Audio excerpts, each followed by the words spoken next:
All right, we're here with Ralph Reed, and I want to dive right into something kind of important because at CPAC this year, there was no pro-life panels, there was nothing like that, nothing kind of Christian-y. Is this good, is this bad? What's your thought on that?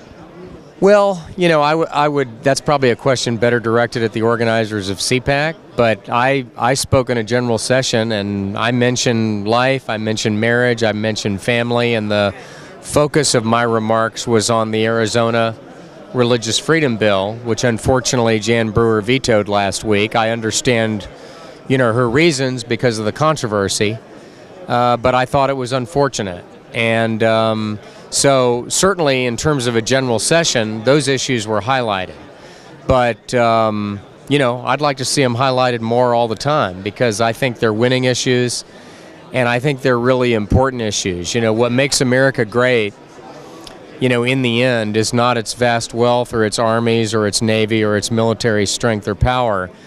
What makes America great and what causes people around the world to want to emulate us and what caused my forebears and your forebears to go to the effort that they made to come here, and people still do. You know, they brave oceans, they crawl across broken glass to come to America, is the fact that, and it's sad that it's this rare, but it is this rare, that we disestablish the church, which unleashed religious freedom, and we don't persecute or discriminate against people based on their religious beliefs.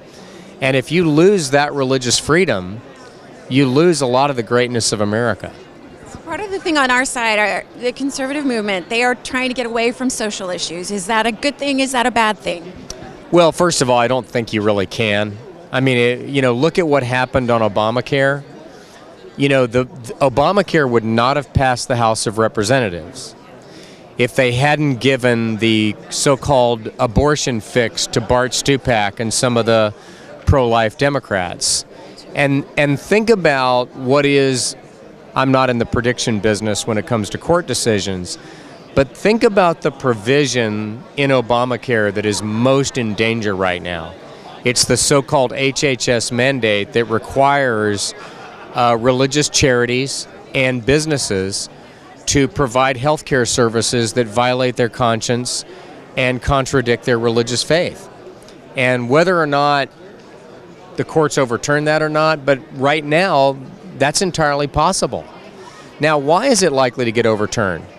Because of the Religious Freedom Restoration Act, which we all helped pass in 1993. Ted Kennedy helped shepherd it through the Senate. Chuck Schumer was the original sponsor in the Senate, and Bill Clinton signed it into law.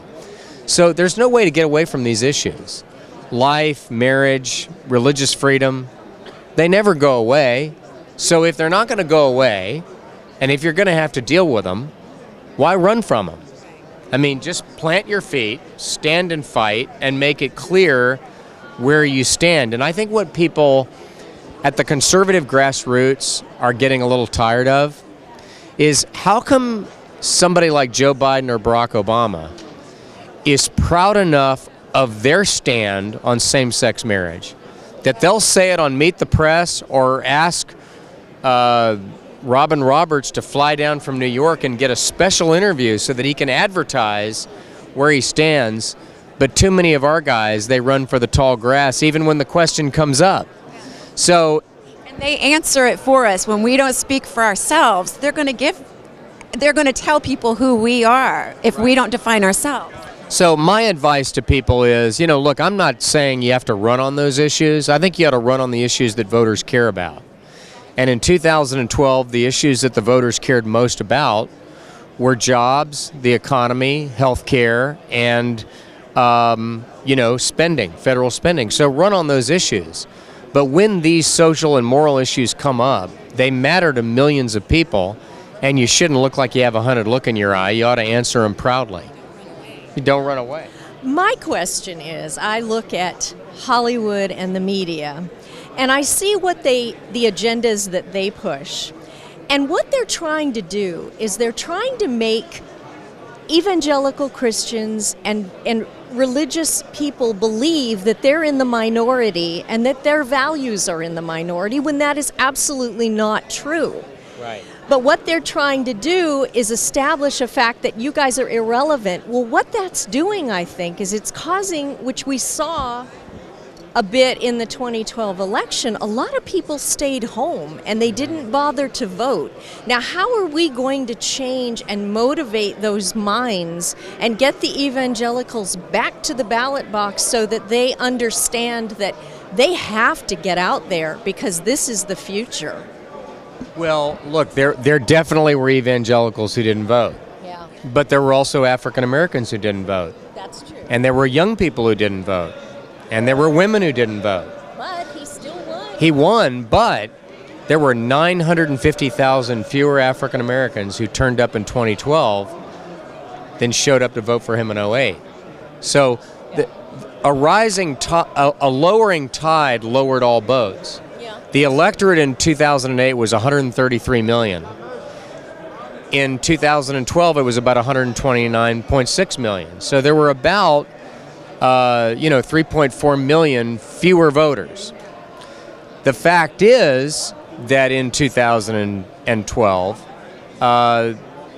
evangelical Christians, depends on which poll you look at, they were between 23 and 27% of the electorate, and they voted 78% for Mitt Romney, which is the exact same percentage of that vote that George W. Bush got. In fact, Mitt Romney actually got more evangelical votes than George W. Bush did. Now, having said that, we could have more, and we should have more. So how do you go about it? First of all, you have to shatter this myth that we're out of step with the mainstream of the country. Look at, for example, the Bible series on, I think it was the History Channel. There were over 100 million people who watched the Bible series.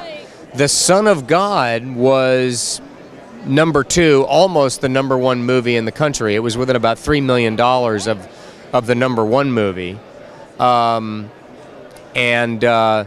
Look at how well that did at the box office. Look at wholesome family programming like the live showing of The Sound of Music. I think that was last year. The highest rated program on network television that was not a live sports event in 7 years. So people are hungering for this. And the other thing you need is you need candidates that those voters can get excited about. And if you have candidates that those voters will get excited about, they'll come out in even bigger numbers. Where can everybody find you?